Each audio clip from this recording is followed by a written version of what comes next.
Et puis bien sûr, je suis la porte-parole pour toutes les personnes en situation de handicap. Là, je parle particulièrement de ceux qui sont invisibles. Et je suis la référente handicap nationale à la CFE-CGC à la Poste. L'accord handicap qui a été signé pour 2026 et 2027.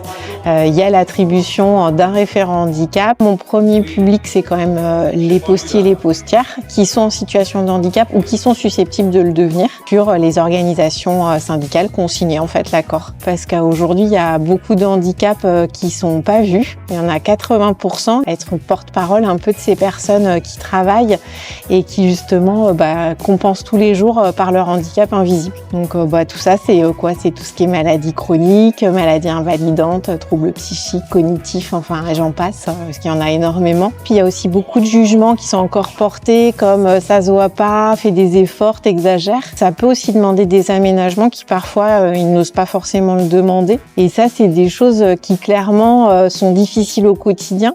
C'est après tous les acteurs du syndicat aussi qui ont besoin d'une personne ressource parce qu'ils sont experts dans plein de domaines, mais pas particulièrement parfois sur le handicap. Donc je suis aussi là moi pour les aiguiller, leur donner des billes justement pour qu'ils puissent accompagner les adhérents. Et les non-adhérents, j'estime que dans le handicap, il n'y a pas d'histoire d'adhérents ou de non-adhérents. Voilà, l'ouverture, elle est pour tous. On apporte le conseil à tous. On peut mettre en place de nouveau et qui est pertinent et qui peut toucher plein de monde. Parce que l'intérêt aussi, c'est en effet qu'il y ait un impact qui soit aussi large.